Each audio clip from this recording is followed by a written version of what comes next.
Welcome back to the way we farm.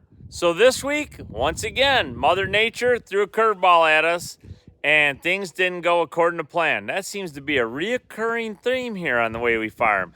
So Monday morning, we changed oil in 4650, did some work on the planter. We switched the planter. We took the 3-bushel hoppers off and we put in Milo plates. We're going to plant some grain sorghum this year. So we put in Milo plates in the soybean feed cups, and we got it ready to go. And in the meantime, we went and looked at the ground, and it was so dry. There's no way we're going to plant Milo. The top 2 inches has no moisture. We're going to strip till it. So we put on a potash urea mix, worked it in, and hit it with a disc in a color packer. We're just going to wait. We're hoping we're going to get moisture soon. So if we get some rain, we're going to go in with the Gladiator, strip till it, put some more liquid nitrogen down, and we're going to put the Milo in. In the meantime, a friend of mine called, said, would you come and plant some black beans for me? So we're going to plant his black beans tomorrow, and we're going to show you how that goes. And then we're going to plant ours next week, again, after we get a rain. So it's plenty early here in Western New York to put in your edible beans. We usually don't like to plant them till at least the 10th of June. Some people say the 20th is better. So we're going to get planting them. We'll show you a little more in there. So we switched the planter back over to black beans. We're going to put them in, hopefully, like I say, tomorrow. And then we're going to...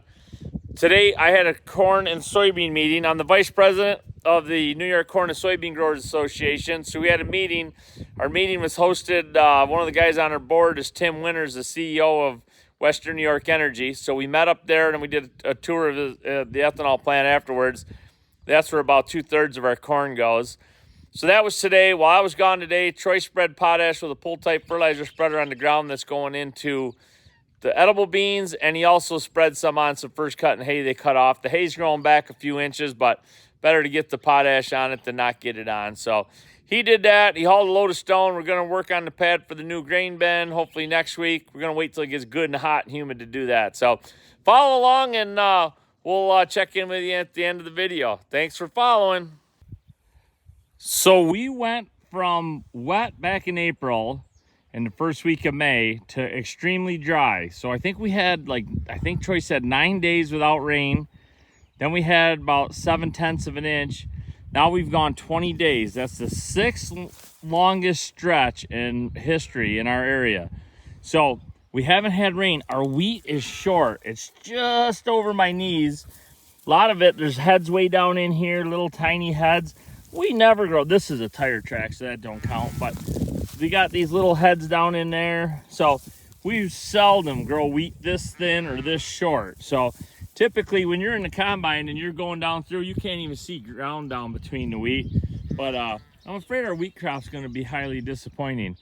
Diane's sheep are griping. I gave them a little cracked corn and some fresh hay, but they're still griping. So anyways, is what it is. We'll take what we get, and won't be long. About 3-4 weeks, we'll be cutting wheat.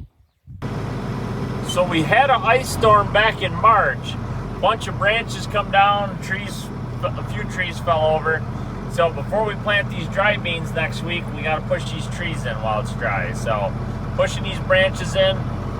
This is cover crop wheat we planted on I believe it was the 8th of November. We planted this after we combined the corn, and it did pretty good. I burned it down a couple weeks ago. So if we get some rain, we're going to strip till between these old corn rows, and we're going to try to get these dry beans in next week, or edible beans. So Trey put potash on it yesterday, a couple 100 pounds an acre, and we should be ready to go if we get some rain. So because we decided to hold off on planting, today we went spraying corn. So we sprayed a little over 120 acres of corn. Gotta quit early. It's our grandson's 2-year-old birthday tomorrow. We're going to a birthday party this evening. So we're cutting out early. I don't even feel guilty one bit about it. Back in the day, I hated quitting early. So we're going to hopefully get rain Sunday night, Monday. We've been 20 days without a measurable rain, or 21 days. I think it was 3 weeks ago today it rained. They said the other night that was the 6th longest stretch we've gone in Western New York without rain. So if you farm somewhere that's super arid, man, and you dryland farm, God bless you, because I don't know how you do it. I've been nervous for the last 10 days. So crops look pretty good considering. Luckily, The corn is small. Soybeans are small. We're going to try to get our dry beans in next week, and we're going to plant our surprise crop. We got 2 surprise crops we're going to grow. So we're going to do more on that next week. So we just parked the sprayer. We're going to park it here tonight or this afternoon at my brother's place. So he's got a water tank he's letting us take some water from. We got the chemicals there ready for tomorrow. And this is the back side of his shop and some of his equipment. He's got his grain heads and corn heads out here. The harvestor silos behind that barn, that's where my youngest brother farms. So both of my brothers farm right here. We farm about 13 miles from home. So that's not bad. So anyways, they help us out. We help them out. So have a great week, everybody.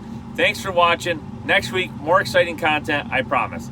And as always, it was a great day to feed the world. Hope you did too. Catch you next time.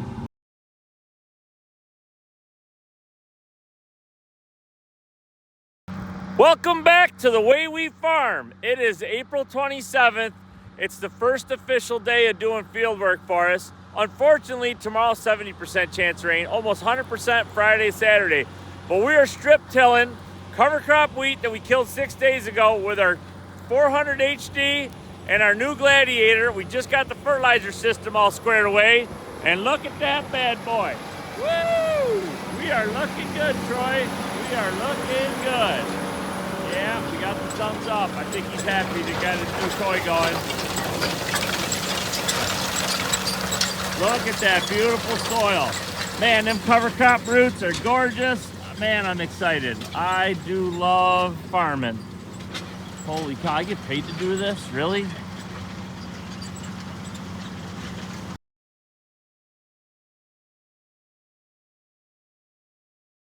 Today, we're going to complain about the weather. I don't care where you're from in the country, where you're from in the world. We all like to complain about our weather. I don't mean to, just can't help it. It's May 4th. Today is the 7th day in a row we've had rain. Typically, May 1st, we'd like to be rolling hard planting corn. Haven't planted a kernel of corn, haven't planted a soybean.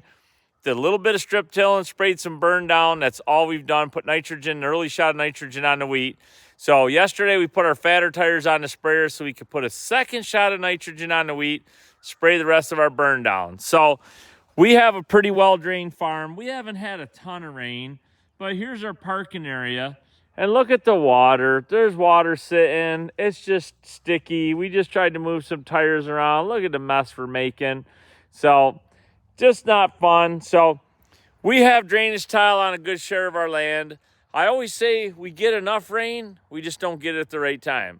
So we either get too much or it's too dry.